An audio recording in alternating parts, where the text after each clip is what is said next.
નમસ્કાર. તમને ગમશે આ વાતમાં હું નિરંજન તલાટી આપનું સ્વાગત કરું છું. મિત્રો, ગયા વિડીયોની અંદર જે મિત્રોએ ચેનલને સબસ્ક્રાઇબ કરી અને વિડીયોને અનેક લોકો સુધી પહોંચાડી તે તમામ મિત્રોને સૌથી પહેલા હું આભાર માની વંદન પાઠવું છું. આજની વાત છે તમને ગમશે આ વાતમાં. આપણે ઘણી વખત આજનું કામ કાલ પર ટાળી દઈએ છીએ. એટલે કે કાલે કરીશું, કાલે થશે, એ વાત આપણે સહજ લોકોના મોઢે સાંભળી છે, આપણે પોતે આપણા મોઢે સાંભળેલી છે, બોલેલી છે. આ વાત મને પણ લાગુ પડે છે.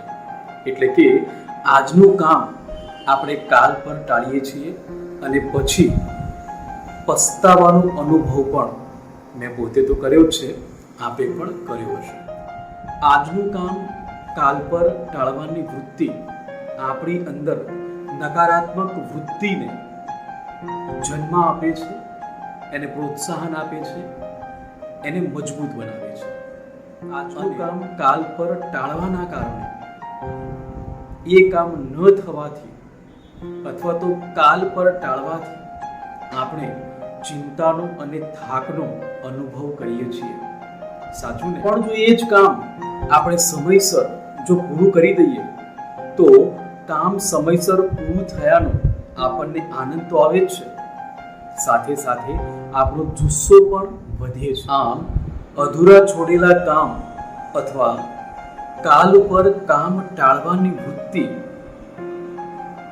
માણસની અંદર ઘણી બધી ચિંતાને જન્મ આપે છે, ઘણી બધી ચિંતાઓ ઊભી કરે છે. જેમ એક ટાંકીમાં પાણી ભરેલું છે અને ટાંકીમાં લીકેજ છે અને ધીરે ધીરે ધીરે ધીરે ધીરે ધીરે ધીરે એ ટાંકીમાંથી પાણી બહાર આવે છે. ટાંકીના પાણી બિલકુલ ખતમ થઈ જાય છે.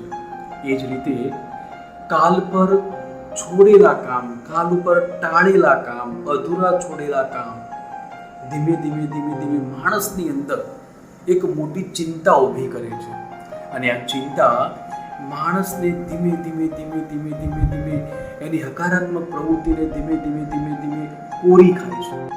આપણી અંદર આપણે હકારાત્મક ભાવને ઉછેરવો હશે, માવજત કરવી હશે, એને મજબૂત બનાવવો હશે તો આપણે આળસ છોડી, આપણા નકારાત્મક વિચારોને છોડી આજનું કામ આજે જ પૂરું કરવાની, કાલ ઉપર ન છોડવાની વૃત્તિને વધારે દ્રઢ બનાવવી પડશે.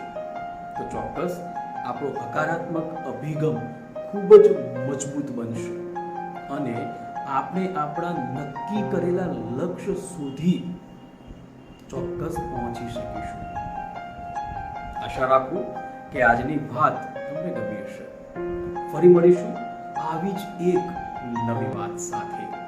ત્યાં સુધી રજા આપશો અને હા, આ ચેનલ પર આપ નવા હોય તો આ ચેનલને સબસ્ક્રાઇબ સૌથી પહેલા કરી, વિડીયો તમને ગમ્યો હોય તો અનેક લોકો સુધી આ વિડીયોને શેર કરો, પહોંચાડો, વિડીયોને લાઈક કરો. આ જ રીતે મતતા રહીએ દેશ માટે. ધન્યવાદ. ફરી મળીશું. નમસ્કાર.